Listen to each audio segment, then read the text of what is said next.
बिस्मिल्लाहिर्रहमानिर्रहीम. सूरा निसा. सूरा निसा मदिना येथे उतरली. यात 177 आयती आणि 24 रूप आहेत. आरंभ अल्लाच्या नावाने, जो मोठा मेहरबान, अतिशय दया करणार आहे. हे मानवांनो, भय राखा आपल्या पालनकर्त्याचे, ज्याने तुम्हाला एकाच जीवापासून निर्माण केले, त्याच्यापासूनच तुमचा जोडा देखील बनविला, मग त्या दोघांपासून अनेक पुरुष आणि स्त्रिया बनवून जगात पसरविले.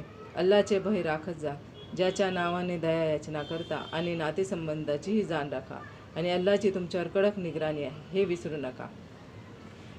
आणि अनाथांना त्यांची धनसंपत्ती देऊन टाका. अनाथांचा चांगला माल हडप करून त्याच्याऐवजी खराब माल देऊ नका, आणि आपल्या मालासोबत त्यांचा माल मिसळून खाऊ नका. यात फार मोठा गुन्हा आहे. आणि अनाथ मुलीबाबत तुम्हाला ही भीती असेल की न्याय न करू शकाल, तर मग इतर स्त्रिया ज्या तुम्हाला पसंत असतील त्यांच्याशी निकाह करा. 2-2, 3-3 आणि 4-4 पर्यंत ही परवानगी आहे. मग जर एकापेक्षा जास्त बायकांशी न्यायाने वागू न शकाल अशी भीती असेल, तर एकच पत्नी बरी, आणि आपली दासी, जिचे तुम्ही मालक बनले आहात, यासाठी की तुमच्याकडून अन्याय होऊ नये. स्त्रियांना त्यांचे मेहर मनाच्या खुशीने अदा करा, परंतु जर तिने आपल्या मर्जीने व राजी खुशीने यातून काही सोडून दिले तर उचित समजून खाऊ शकता. अक्कल नसलेल्या लोकांना आपला तो माल देऊ नका, ज्यास अल्लाने तुमच्या गुजराणीचे साधन बनविले आहे. मात्र यातून त्यांना जरूर खाऊ घाला आणि कपडे लत्ते द्या, आणि त्यांना भले चांगले सांगत राहा. अनाथांची देखरेख ठेवा येथपर्यंत की ते विवाहाच्या वयापर्यंत पोहोचावेत. मग जर तुम्हाला त्यांच्या अंगी समजदारपणा व लायकी दिसून आली तर त्यांची संपत्ती त्यांच्या हवाली करा. मात्र या घाईत उधळपट्टी करून की मोठे झाल्यावर आपली संपत्ती मागतील, त्यांची संपत्ती हडप करू नका. अनाथांची काळजी घेणारा श्रीमंत असेल त्याने मेहनताना घेऊ नये, आणि गरजू असेल तर वाजवी रीतीने घेऊ शकतो. मग जेव्हा अनाथांची संपत्ती त्यांच्या हवाली कराल, तर यावर साक्षी ठेवत जा, आणि हिशोब घेण्यासाठी तर अल्लाह पुरेसा आहे. पुरुषांकरिताही हिस्सा आहे. जेव्हा आई वडील आणि नातेवाईक संपत्ती सोडून मरण पावतील, आणि स्त्रियांनाही हिस्सा मिळेल यात जे सोडून मरण पावतील. आई वडील आणि नातेवाईक यात थोडा असो किंवा जास्त कोणत्याही स्थितीत हिस्सा ठरलेला आहे. आणि जेव्हा वाटणीच्या वेळी नातेवाईकांसोबत अनाथ गरजवंतही हजर असतील, तर त्यांनाही त्यातून खाऊ घाला, आणि भल्या माणसासारखे त्यांच्याशी भले चांगले बोला. लोकांनी हा विचार केला पाहिजे की जर ते आपल्या मागे लाचार आणि कमजोर मुलेबाळे सोडून मेले असते, तर त्यांना आपल्या संततीबद्दल कशी भीती वाटली असती. स्वतः आपल्यावर कयास करून भय राखले पाहिजे, आणि त्या लोकांनी अल्लाचे भय बाळगले पाहिजे, आणि बोलताना ठीक व सरळ वचन बोलले पाहिजे. अनाथांचा माल जे लोक अन्यायपूर्वक खाऊन टाकतात, ते आपल्या पोटात आगीचे अंगार भरतात, आणि ते भडकत्या आगीत लवकरच जाऊन पडतील. तुमच्या संततीबद्दल अल्लाचा आदेश आहे की पुरुषाचा हिस्सा 2 स्त्रिया इतका आहे. परंतु जर 2पेक्षा जास्त फक्त मुलीच असतील तर वाटणीत त्यांना 2/3 मिळेल, आणि जर एकच मुलगी वारसदार असेल तर तिला अर्धा हिस्सा दिला जाईल. जर मयताला मुले बाळे आहेत तर आई वडील त्यांना प्रत्येकी 6वा हिस्सा मिळेल. मात्र जर मयताला मुले बाळे नसतील आणि आई वडीलच त्याचे वारसदार असतील, तर मयताच्या आईला 3रा हिस्सा दिला जाईल. आणि मग जर मयताला अनेक भाऊ बहीण असतील तर त्याच्या आईला 6वा हिस्सा मिळेल. मात्र मयताचे मृत्यूपत्र पूर्ण केल्यानंतर आणि मयतावर असलेल्या कर्जाची फेड झाल्यानंतर राहिलेल्या संपत्तीत हे वाटे पाडले जावेत. तुमचे आई वडील असोत किंवा तुमची मुले बाळे, तुम्ही नाही जाणत की तुम्हाला लाभ पोचविण्यास सर्वात जास्त जवळचा कोण आहे. हे सर्व हिस्से तर अल्लाने ठरवून दिले आहेत. खात्रीने केवळ अल्लाह सर्वज्ञान व हिकमत जाणणारा आहे. आणि तुमच्या पत्न्या जी संपत्ती सोडून जातील व त्यांना मुले बाळे नसतील, तर त्यांच्या धनसंपत्तीमध्ये तुमचा अर्धा हिस्सा आहे. आणि जर त्या संतती सोडून मरण पावतील, तर तुम्हाला त्यांच्या संपत्तीमधून पाव हिस्सा मिळेल. मात्र त्यांनी केलेली वसियत पूर्ण केल्यानंतर व त्यांच्यावर असलेल्या कर्जाची फेड झाल्यानंतर, आणि तुमच्या पत्न्यांना तुमच्या सोडलेल्या संपत्तीतून तुम्हाला संतती नसेल तर पाव हिस्सा मिळेल. परंतु जर तुम्ही आपल्या मागे मुले बाळे सोडून मराल तर तुमच्या पत्न्यांना 8वा हिस्सा मिळेल. मात्र तुम्ही करून ठेवलेली वसियत पूर्ण केल्यानंतर आणि तुमच्यावर असलेले कर्ज अदा केल्यानंतर हिस्से वाटणी होईल.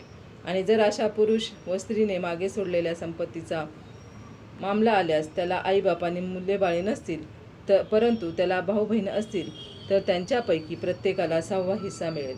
आणि जर याहून जास्त असतील तर 1/3 संपत्तीमध्ये सर्वांचा वाटा राहील. ही वाटणीसुद्धा वसियत पूर्ण केल्यानंतर व कर्जाची अदायगी झाल्यानंतरच होईल, ज्यात कोणाचेही नुकसान केले नसावे.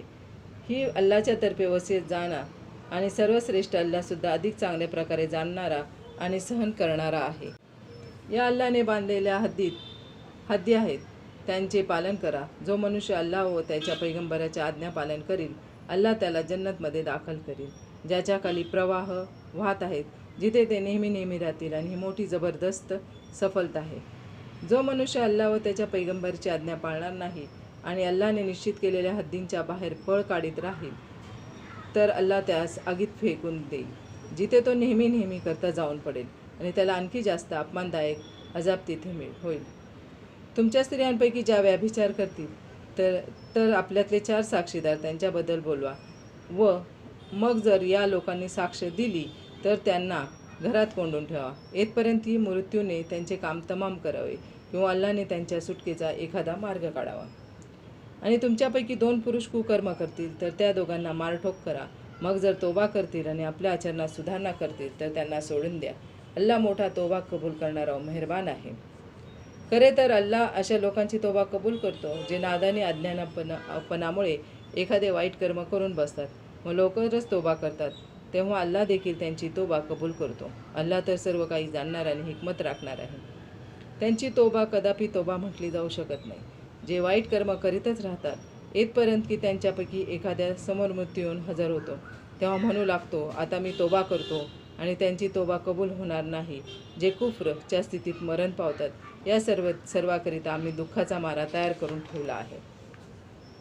हे इमानधारक लोकांनो, तुमच्यासाठी हे हलाल नव्हे की जबरदस्तीने व त्यांच्या मर्जीच्या विरुद्ध स्त्रियांचे वारसदार बनवावे आणि आपल्या दिलेल्या त्यांच्याकडून परत घेण्यासाठी त्यांना त्रासही देऊ नका. मात्र जर एखाद्या स्त्रीने निर्लज्जपणाचा उघड अपराध केला असेल, स्त्रियांशी भलेपणाने गुजराण करा. मग त्या तुम्हाला पसंत पडत नसतील तरीही शक्य आहे. तुम्ही एखाद्या स्त्रीला नापसंत करावे आणि अल्लाने तिच्यात मोठी भलाई व खुबी ठेवली असावी.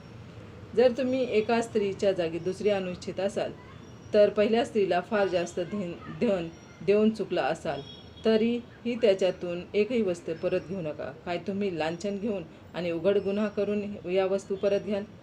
आणि अशा प्रकारे दिलेले धन परत कसे घेऊ शकाल, ज्या अर्थी तुम्ही एकमेकांसमोर निर्वस्त्र होऊन सुखभोग घेतला आहे आणि या स्त्रियांशी निकामध्ये येऊन तुमच्याशी एकनिष्ठ राहण्याचा पक्का वायदा व करार केला होता.